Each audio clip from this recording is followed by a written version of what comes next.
அன்பு தமிழ் நெஞ்சங்களுக்கு ஆஸ்ட்ரோ தமிழ் ராஜாவின் அன்பான வணக்கங்கள்.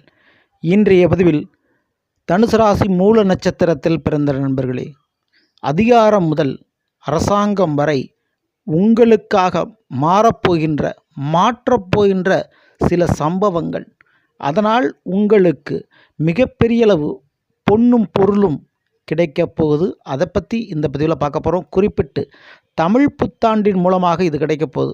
தமிழ் புத்தாண்டு பலன்கள் தனுசு ராசி மூல நட்சத்திரத்தில் பிறந்த உங்களுக்கு எப்படி இருக்கும், விரிவாக விளக்கமாக இன்றைய பதிவில் பார்க்க போகிறோம். பதிவினை முழுமையாக பாருங்கள். நம்ம சேனலை மறக்காமல் சப்ஸ்கிரைப் பண்ணிட்டு கூட தர பெல் ஐக்கானை ப்ரெஸ் பண்ணி வச்சுங்க. மேலும் நம்ம சேனலில் ஏற்கனவே சனிப்பெயர்ச்சி பலன்களை பதிவிட்டாச்சு, பார்க்காதவங்க சேனலில் போய் பாருங்கள். கண்டிப்பாக உங்களுக்கு பயனுள்ளதாக இருக்கும். தனுசு ராசி மூல நட்சத்திரத்தில் பிறந்த என்பது தமிழ் வருடம் ஏப்ரல் மாதம் 14ஆம் தேதி பிறக்குதுங்க. திங்கட்கிழமை அன்னைக்கு குரோதி வருடம் முடிந்து விஸ்வாச தமிழ் வருடம் பிறக்கிறது. குறிப்பிட்ட துலாம் ராசி சுவாதி நட்சத்திரத்தில் இந்த தமிழ் புத்தாண்டு பிறக்குது. சுவாதி நட்சத்திரம் ராகுக்குரியது. ராகுக்குரிய நட்சத்திரத்தில் இந்த வருடம் பிறப்பதால் நிறைய ராசிக்கு திடீர் திருப்பம், திடீர் மாற்றம் கண்டிப்பாக இருக்குது. மறக்க முடியாத ஒரு வருடமாக இந்த 2025 எல்லோருக்குமே இருக்கும். அதில் எந்த மாற்று கருத்தும் இல்லை.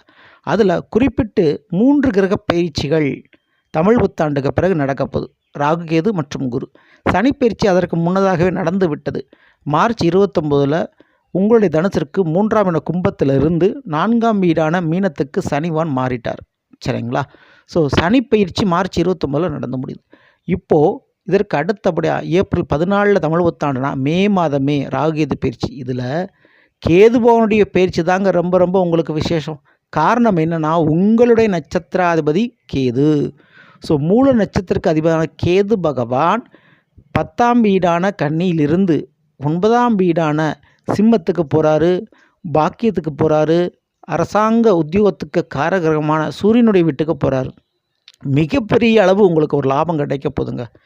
பெரிய அதிகாரம், பதவி வாய்ப்பு, அதிகார பதவியை எதிர்பார்த்து கொண்டிருக்கக்கூடிய மூல நட்சத்திரக்காரங்களுக்கு அதனுடைய வழிகளில் லாபம் உண்டு.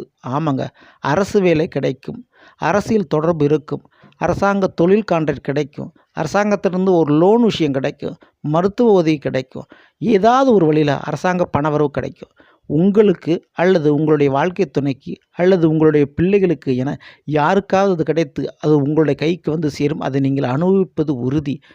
மேலும் அரசாங்கத்தினுடைய தேர்வுகளில் தேர்ச்சி பெற்று நிரந்தரமான ஒரு சம்பளம், நிரந்தரமான ஒரு வேலையை கண்டிப்பாக நீங்கள் பெறப்போகிறீங்க. இந்த வருடம் மூல நட்சத்திரக்காரங்களுக்கு இந்த அரசாங்க வழியில் நீங்கள் எதை எதிர்பார்த்தீங்களோ அது கிடைக்கும்.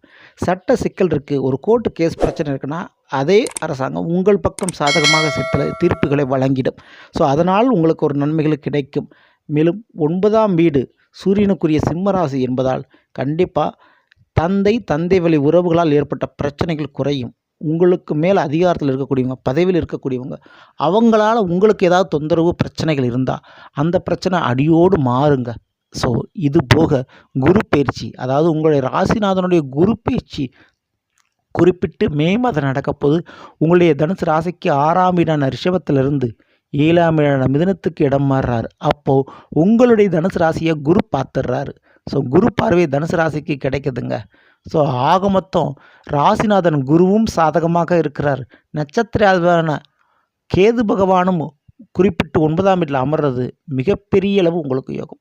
இந்த குருபவனுடைய பார்வை கிடைக்கிறதுனால தங்கம், தார யோகம் ரெண்டுமே இருக்குது.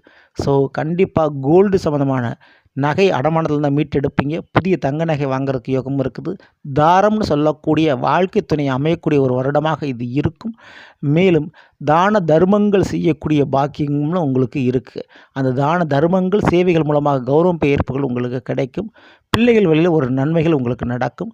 கார், வண்டி, வாகனம் மாற்றுறதுக்கு வாங்குறதுக்கு யோகம் இருக்குது. இன்னொரு பக்கம் செவ்வாய் நீச நிலையில் இருக்கிறார். கடக ராசியில் செவ்வாய் நீசமடைந்து இருக்கின்றவள் இந்த வருடம் பிறந்திருக்கிறது. அதனாலேயே உங்களுக்கு செலவுகள் கண்டிப்பாக குறையுங்க. காரணம், உங்களுடைய தனுசுக்கு 12ஆம் வீடான விருச்சிகத்திற்கு செவ்வாய் அதிபதி. கண்டிப்பாக பிள்ளை வழியில் செலவு குறையும். இடத்தின் வழியில், நிலத்தின் பேரில், சொத்தின் பேரில் இந்த கடன் செலவு குறையும். ஸோ இந்த மாதிரி விஷயங்கள் நடக்க வாய்ப்புண்டு. போலீஸ் கேஸ் குறையிறதுக்கு வாய்ப்புண்டு. போலீஸ் தகராறு பிரச்சனைகள் அது நீங்கும். மேலும் சனி பகவான் 4ஆம் வீட்டில் இருக்கிறனால அசையா சொத்துக்களை வாங்கி குவிப்பீங்க. அது தான் மாற்று கருத்துமில்லை. உச்ச சுக்கிரன் அங்கே இருப்பதால் கண்டிப்பாக காதலால் நன்மைகள் உங்களுக்கு உண்டு. காதல் பிரச்சனை தீர்ந்து போங்க. சரியா? காதலால் ஏதாவது தொந்தரவு பிரச்சனை தான் சரியாக போகும். புதன் நீச நிலையில் இருப்பதால் நீங்கள் சந்திக்கக்கூடிய எந்த ஒரு நண்பராக இருந்தாலும், உறவுகளாக இருந்தாலும் உங்களுக்கு ஏற்றபடி அவர்கள் மாறுவார்கள். ஸோ இந்த வருடத்தில் தொழில் விஷயத்தில் மட்டும் கொஞ்சம் கவனத்தோடு இருந்துக்குங்க. மற்றபடி பயப்பட வேண்டாம். ஆற்றில் போட்டாலும் அளந்து போடணும்னு சொல்லுவாங்க. அந்த மாதிரி தொழில் இன்வெஸ்ட்மெண்ட் மட்டும் கொஞ்சம் பார்த்து கவனத்தோடு இருந்துங்க. மற்றபடி பயப்படாமல் நீங்கள் இருக்கலாம். ஆக மொத்தம் இந்த வருடம் நீங்கள் வணங்க வேண்டிய தெய்வம் என்று எடுத்துக்கொண்டால் கண்டிப்பாக பிரதோஷ வழிபாடு, சிவ வழிபாடு பண்ணுங்கள். பெரிய அளவு நன்மை லாபம் உங்களுக்கு கிடைக்கும். இந்த பதிவு பிடிச்ச லைக் பண்ணுங்க, மற்றும் ஷேர் பண்ணுங்க. மறக்காமல் நம்ம சேனலை சப்ஸ்கிரைப் பண்ணி வச்சுக்கோங்க. அடுத்த ஒரு சந்திப்போம். நன்றி, வணக்கம். அன்பு தமிழ் நெஞ்சங்களுக்கு ஆஸ்ட்ரோ தமிழ் ராஜாவின் அன்பான வணக்கம்.